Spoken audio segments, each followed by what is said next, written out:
Salam, kita ketemu lagi dengan kasih Tuhan. Kali ini kita akan membahas, karena ini bertepatan dengan hari kenaikan Yesus Kristus. Kita akan membahas tentang tema tersebut. Dengan tema yang saya buat adalah Yesus terangkat, terjadi hal dahsyat. Haleluya. Saudaraku yang dikasihi Tuhan Yesus Kristus, di dalam kekristenan ada beberapa kisah yang sangat-sangat penting, yang dirayakan, yang sangat-sangat benar-benar dikenang momennya. Yang pertama adalah kisah kelahiran Yesus. Yang kedua adalah kisah kehidupannya sebelum disalib. Yang ketiga adalah kisah kematiannya. Yang keempat adalah kisah kebangkitannya.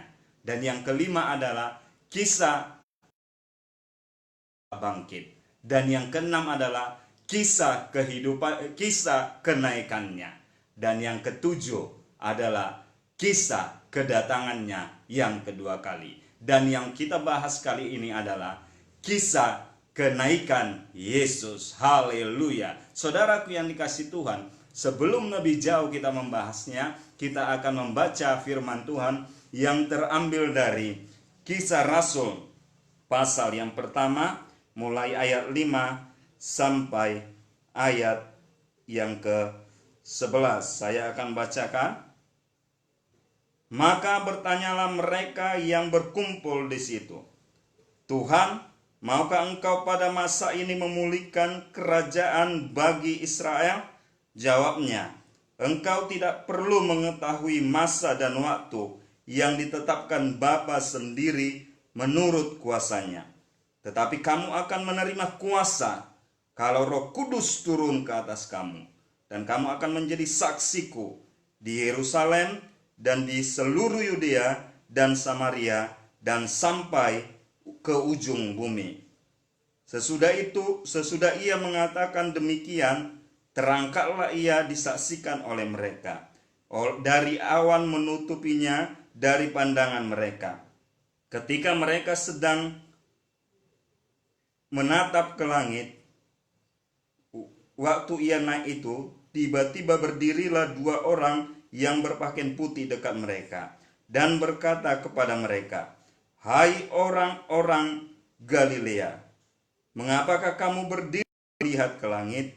Yesus ini yang terangkat ke sorga meninggalkan kamu akan datang kembali dengan cara yang sama seperti kamu melihat dia naik ke surga. Haleluya. Demikianlah pembacaan firman Tuhan kepada kita. Temanya seperti saya bilang tadi, Yesus terangkat, terjadilah hal dahsyat. Haleluya. Saudaraku yang dikasihi Tuhan, ayat-ayat yang kita baca tadi adalah ayat mengenai sebelum Yesus terangkat ke sorga.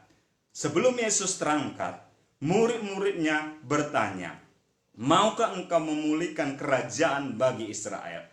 Bagi mereka, Yesus adalah raja untuk orang Israel. Artinya dalam pemikiran mereka, dalam pandangan mereka, Yesus adalah raja secara jasmania, secara dunia ini. Padahal Yesus sebenarnya sudah pernah mengatakannya waktu dia belum disalibkan. Waktu dia masih berada bersama-sama dengan murid-muridnya, bahwa dia berkata, kerajaanku bukan datang dari dunia ini. Kerajaanku berasal dari sorga. Tetapi rupanya para muridnya tidak mengingatnya. Itu sebabnya mereka bertanya kembali. Dan akhirnya Yesus berkata, engkau tidak perlu pikirkan itu. Dalam bahasa sederhananya, jangan pusingkan hal itu. Karena waktu dan tempatnya itu Bapa yang menentukannya. Dan akhirnya dia pun terangkat ke sorga. Hal dahsyat yang terjadi, saudaraku, yang terjadi waktu Yesus terangkat ke sorga adalah kita akan bahas sama-sama kali ini. Yaitu yang pertama adalah pencurahan Roh Kudus. Saudaraku, kisah selengkapnya nggak usah kita baca terlalu panjang. Terdapat di dalam Kisah Rasul pasal 2 ayat 1 sampai 14. Waktu itu murid-murid berkumpul di loteng Yerusalem. Mereka menanti-nantikan janji yang disampaikan Yesus bahwa mereka tidak akan dibiarkan yatim piatu sendiri. Mereka akan diberikan penolong, yaitu Roh Kudus dalam hidup mereka. Lalu di sanalah mereka menantikannya. Inilah hal pertama, yaitu hal terdahsyat. Tak kala Yesus setelah dia terangkat ke surga, tak kala itu mereka berkumpul. Tiba-tiba saudaraku, rumah tempat mereka berkumpul berhembus angin yang sangat kencang. Begitu kencangnya sehingga rumah itu goyang. Tapi luar biasanya, rumah itu tidak roboh saudaraku. Walaupun goncangannya begitu kencang, karena goncangannya itu datang dari Allah sendiri, datang dari surga. Dan luar biasanya muncullah yaitu lidah-lidah seperti nyala api menghinggapi para murid semua. Dan mereka penuh dengan Roh Kudus. Haleluya saudaraku yang dikasihi Tuhan. Dan mereka berkata-kata.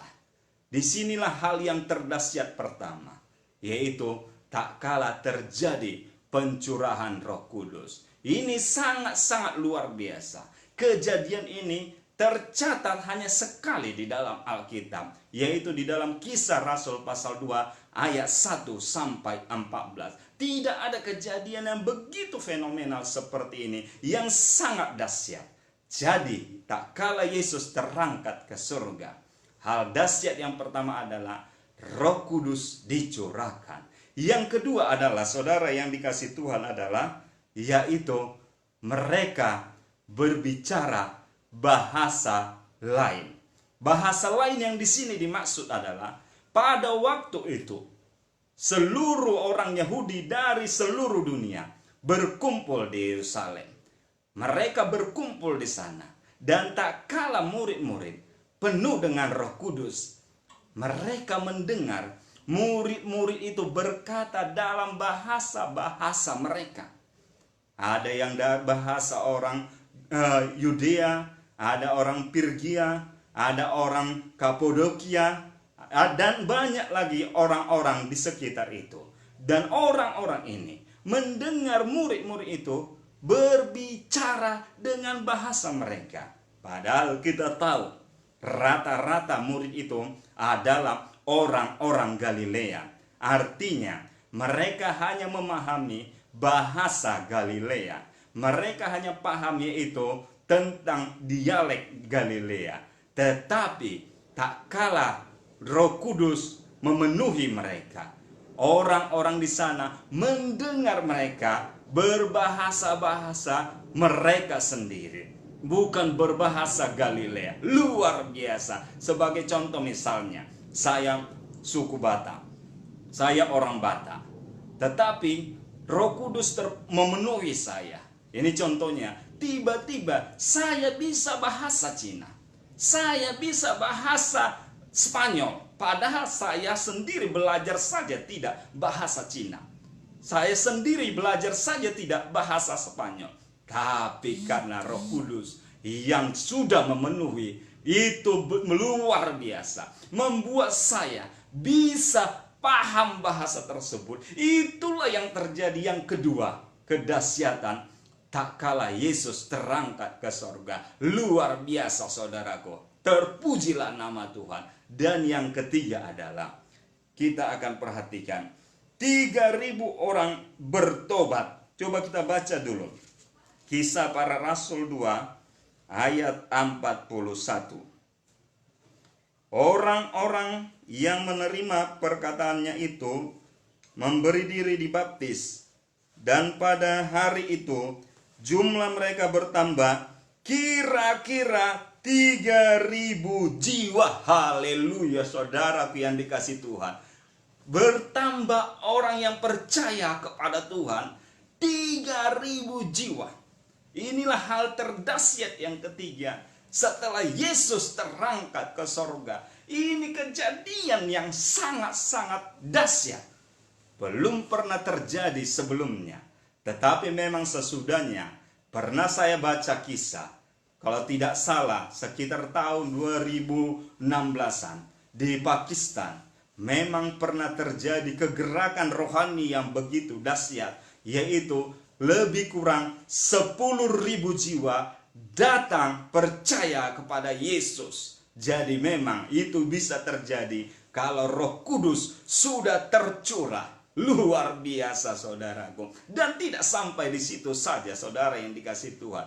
Jumlah mereka 3.000 jiwa tadi ternyata bertambah menjadi 5.000 jiwa. Haleluya, itu luar biasa saudaraku. Itu kisahnya terdapat di dalam Kisah Rasul pasal 4 ayat yang keempat. Coba kita baca saudara yang dikasihi Tuhan. Tetapi di antara orang yang mendengar ajaran itu, banyak yang menjadi percaya, sehingga jumlah mereka menjadi kira-kira 5.000 orang laki-laki. Lihat, ditegaskan lagi, bertambah lagi 5.000 orang laki-laki. Berarti belum terhitung dengan anak-anak atau orang ibu-ibu, yang artinya yang sudah bisa menyatakan kepercayaannya. Begitu dahsyatnya saudaraku, yaitu kejadian setelah Yesus terangkat, terjadilah hal-hal yang dahsyat.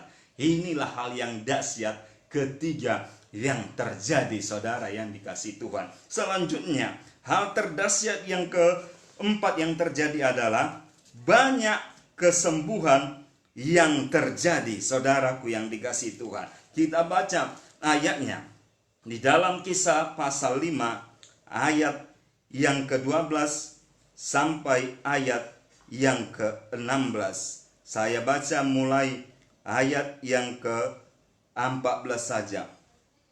Dan makin lama makin bertambahlah jumlah orang yang percaya kepada Tuhan, baik laki-laki maupun perempuan. Bahkan mereka membawa orang-orang sakit keluar ke jalan raya dan membaringkannya di atas balai-balai dan tilam, supaya apabila Petrus lewat, setidak-tidaknya bayangannya mengenai salah seorang dari mereka.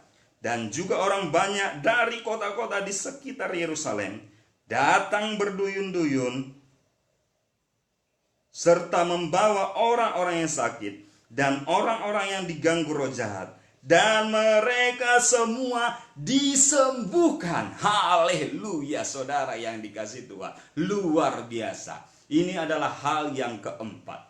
Tak kala Yesus terangkan, terjadilah hal yang dahsyat. Terjadi banyak mujizat. Terjadi banyak tanda-tanda heran. Mukjizat kita tahu adalah perbuatan atau pekerjaan ajaib yang dari Allah, yang sukar diterima akal manusia. Ya wajar. Bagaimana tadi misalnya orang lumpuh tidak bisa berjalan, tiba-tiba karena memang Roh Kudus sudah memenuhi para rasul. Begitu dahsyatnya. Akhirnya orang lumpuh itu bisa berjalan. Atau kita tahu di dalam Alkitab, Petrus juga pernah membangkitkan orang mati. Paulus juga pernah membangkitkan Eutikus. Artinya tak kalah Yesus terangkat, maka hal-hal yang dahsyat itu terjadi saudaraku yang dikasih Tuhan. Luar biasa. Itu sebabnya makin percayalah kepada Tuhan. Lebih sungguhlah lagi di dalam Tuhan. Jangan lagi bermain-main. Tetap gantungkan kepercayaanmu 100%. Jangan lebih, jangan kurang saudaraku.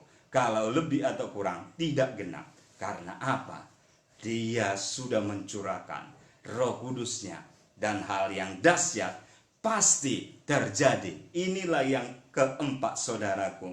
Tak kala Yesus terangkat, hal dahsyat pun bisa terjadi. Yang selanjutnya yaitu kita baca lagi, mereka menjadi berani saudaraku. Ini kisahnya di dalam Kisah Rasul pasal 4 ayat 7 sampai yang 10 pada waktu itu, tak kala Petrus dan Yohanes selesai menyatakan kuasa Allah, membuat orang yang lumpuh berjalan, lalu para kepala-kepala, para pengawal-pengawal memanggil mereka, menginterogasi mereka, dan mempertanyakan apa yang mereka lakukan. Para pengawal itu bertanya, dengan kuasa manakah kalian melakukannya? Lalu mereka berkata, dengan kuasa Yesus orang Nazaret itu. Mereka menjadi berani bersaksi, saudaraku. Dan tidak sampai di situ. Di akhir kisah tak kala mereka dipanggil, bahkan Petrus berkata, coba kita baca di dalam Kisah Rasul pasal 4 ayat 19 sampai 20.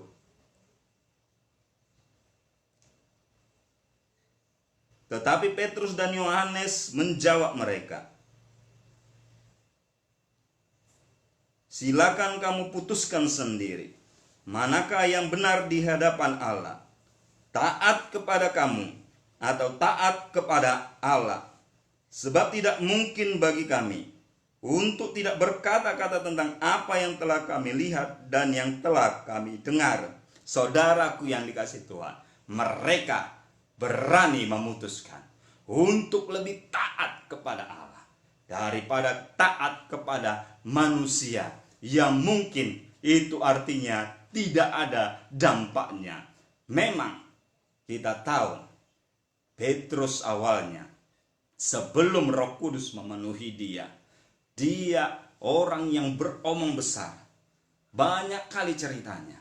Dia berkata waktu itu, kalau mereka menyangkalmu, tetapi aku tidak akan menyangkalmu. Tapi faktanya, sebelum ayam berkokok 2 kali, Petrus sudah menyangkal Yesus 3 kali. Tetapi tak kalah Yesus terangkat ke surga dan Roh Kudus memenuhi dia, Petrus menjadi pemberani, Petrus menjadi militan, Petrus menjadi luar biasa. Dia hanya bertakut kepada Allah. Begitu juga murid-murid yang lain. Mereka menjadi orang-orang yang pemberani. Karena memang Alkitab mengatakan dalam 2 Timotius 1 ayat 7, sebab Allah memberikan kepada kita bukan roh ketakutan, melainkan roh yang membangkitkan kekuatan, damai sejahtera, dan ketertiban. Haleluya, saudaraku yang dikasihi Tuhan. Itu sebabnya Petrus dan Yohanes serta para murid yang lainnya, mereka jadi berani. Karena apa, saudaraku? Tak kala kita tidak berani, kita seakan-akan sudah tidak punya lagi dan tidak ada artinya untuk hidup. Berani karena benar, bukan berani karena dibayar. Ada banyak orang memang, apalagi sekarang ini, berani karena dibayar. Sehingga ada istilah wani piro, berani berapa, saudaraku. Tapi Petrus tidak demikian. Murid-murid yang lain tidak demikian. Mereka berani karena mereka tahu mereka berada di jalan yang benar. Mereka berada di dalam posisi yang benar. Jadi, jangan pernah takut. Tak kala kita semua dalam posisi yang benar, kita harus berani. Walaupun kita juga harus taat kepada hukum yang berlaku. Karena hukum yang berlaku itu juga adalah kehendak Allah. Tapi jangan pernah takut kalau kita benar. Sebab kita adalah orang-orang yang sudah dipenuhi kuasa Roh Kudus, yang membuat kita jadi berani. Haleluya, saudaraku. Yang selanjutnya adalah kedahsyatan yang terjadi. Mereka menjadi taat sekalipun banyak tantangan, rintangan, dan banyak penghambat dalam kehidupan mereka. Saudara, kita tahu, setelah mereka makin bertambah, setelah orang-orang percaya makin bertambah, maka mereka akhirnya dianiaya, dikejar-kejar, bahkan ada yang dibunuh, bahkan ada yang mati martir seperti Stefanus. Dan salah satu yang kita tahu yang paling terkenal, orang yang paling sering menganiaya orang Kristen adalah Saulus, yang pada akhirnya menjadi rasul luar biasa, menjadi berubah namanya Paulus.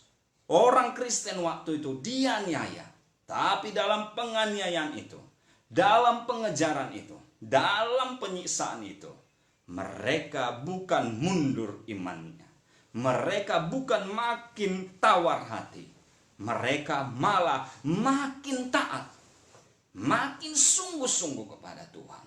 Karena mereka tahu apa yang mereka perjuangkan itu hal yang pasti, apa yang mereka imani itu hal yang benar, saudaraku. Jadi mereka tidak berputus asa, mereka tidak tawar hati dalam menghadapi kehidupan ini. Kadang-kadang memang mungkin banyak tantangan, banyak cobaan, badai kehidupan silih berganti. Kita tidak sangka-sangka, apalagi situasi seperti sekarang ini. Ada banyak orang diberhentikan bekerja, tidak punya pekerjaan lagi, tidak pandang bulu. Agamanya Kristen pun banyak yang mengalami kesulitan karena situasi ini. Tetapi apakah hal itu membuat iman kita mundur? Membuat rasa kepercayaan kita luntur? Membuat kita menjadi artinya hati kita hancur? Jangan, saudaraku. Kita harus tetap taat. Kita harus tetap taat. Sekali lagi saya katakan, kita harus tetap taat. Karena apa? Yesus sudah terangkat, terjadi hal-hal yang dahsyat. Jadi taatlah kita, sekalipun dalam pencobaan, dalam menghadapi tantangan yang bagaimanapun. Karena kalau kita taat hanya dalam keadaan normal, dalam keadaan biasa-biasa, itu bukan hal yang hebat, itu bukan hal yang dahsyat. Tapi tak kala kita taat, waktu tantangan begitu hebat datang, tak kala kita taat, waktu pencobaan silih berganti, disitulah kelihatan bahwa iman kita, iman yang teruji. Dan para murid melakukan hal itu. Karena apa? Setelah Yesus terangkat, mereka tahu tugas mereka lah untuk melanjutkan misi dan pekerjaan Yesus. Begitu juga dengan kita saat ini. Tugas kita lah, walaupun mungkin kita bukan sebagai pendeta, bukan sebagai hamba Tuhan, bukan sebagai pemberita Injil, dalam kehidupan kita juga tugas kita memberitakan Injil. Dan kita tahu Injil artinya kabar baik. Artinya kita sampaikan kabar baik, kabar yang menginspirasi, kabar yang menguatkan. Bahkan kalau kita tidak bisa berbicara melalui perilaku kita, biarlah perilaku kita menjadi suratan yang terbuka, bisa dibaca semua orang. Jadi orang akan berkata, wah, mereka adalah orang-orang taat, orang-orang beriman, walaupun tantangan dalam hidupnya silih berganti. Dengan demikian orang akan memuliakan Allah. Haleluya, saudaraku. Dengan demikian orang akan memuji kebesaran Allah, sehingga akan banyak orang berdatangan, memilih dan mengatakan Yesus adalah Tuhan dan layak untuk disembah dan dipuji. Yang terakhir, saudaraku, waktu Yesus terangkat, hal dahsyat yang terjadi adalah, yaitu di dalam Yohanes 14 ayat yang kedua. Yohanes 14 ayat yang kedua. Saya bacakan pada kita.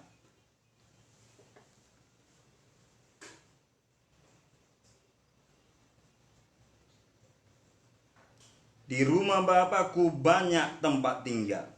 Jika tidak demikian, tentu aku mengatakannya kepadamu, sebab aku pergi ke situ untuk menyediakan tempat bagimu. Inilah hal yang terdahsyat yang terjadi. Tak kala Yesus terangkat, ternyata Yesus menyediakan tempat bagiku. Tidak hanya bagiku, bagimu. Tidak hanya bagimu, bagi setiap orang yang percaya, yang mengaku Yesus adalah Tuhan dan Juru Selamatnya. Haleluya. Saudaraku, itu hal yang terdahsyat. Saudara mungkin pernah beli rumah. Kalau Anda beli rumah, Anda yang menyediakan segala sesuatu persyaratannya. Entah itu dari artinya pengajuannya, entah itu syarat contohnya berapa artinya gaji atau pendapatan Anda per bulan supaya Anda layak untuk mendapat rumah itu, supaya Anda layak membeli rumah itu. Semua persyaratan harus saudara penuhi. Tetapi ini luar biasa. Tempat Anda di surga, tempat kita di surga, tidak terlalu banyak persyaratannya. Tidak neko-neko, tidak macam-macam, tidak aneh-aneh persyaratannya. Yaitu percaya kepada Yesus dan taati firman-Nya, saudaraku. Karena Dia sudah menyediakan, luar biasa, saudara. Anda tidak capek lagi, kita tidak perlu bersusah-susah. Karena Yesus sudah menyediakan tempat. Itulah sebabnya Dia terangkat ke surga. Jadi, apalagi artinya kita merasa kesusahan? Apalagi gunanya kita merasa sendiri, putus asa? Karena kita tahu tujuan akhir kita sudah terjamin. Haleluya. Tujuan akhir kita sudah jelas. Tempat kita sudah disediakan. Ini sangat luar biasa. Inilah hal terdahsyat setelah Yesus terangkat, bahwa kita dilayakkan, bahwa kita memenuhi kriteria untuk memiliki kapling di rumah Bapa kita. Haleluya. Jadi saudaraku yang dikasih Tuhan, inilah saatnya.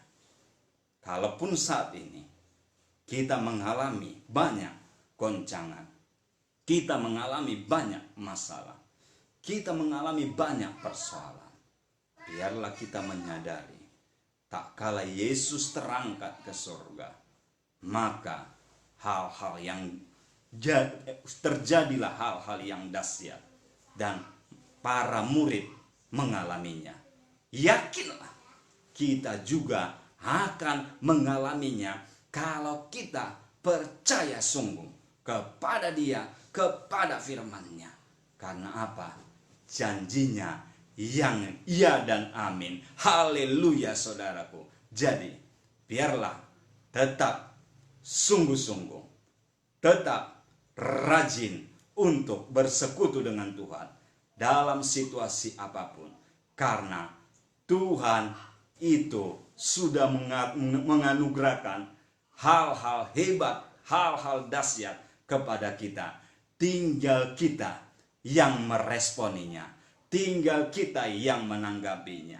Tuhan Yesus memberkati. Kita akan berdoa, saudaraku. Bapa di surga, Bapa yang maha baik, kami sudah menerima firman-Mu. Biarlah firman yang ditaburkan hamba-Mu ini, itu boleh merema, tertanam, berbuah 100 kali lipat dalam setiap hati kami yang mendengarnya. Diberkatilah mereka yang mendengarkan firman ini. Diberkatilah keluarga mereka. Diberkatilah apapun yang mereka lakukan. Dalam situasi yang sulit seperti ini pun, kami tahu Tuhan ada, Tuhan hadir, Tuhan selalu berada di depan, mendahului langkah-langkah kami. Itu sebabnya ya Bapa yang baik, kami serahkan, yaitu keluarga kami sepenuhnya, apapun yang kami lakukan, ke dalam tangan pengasihan-Mu. Memang Engkau sudah berada di surga, Engkau sudah terangkat.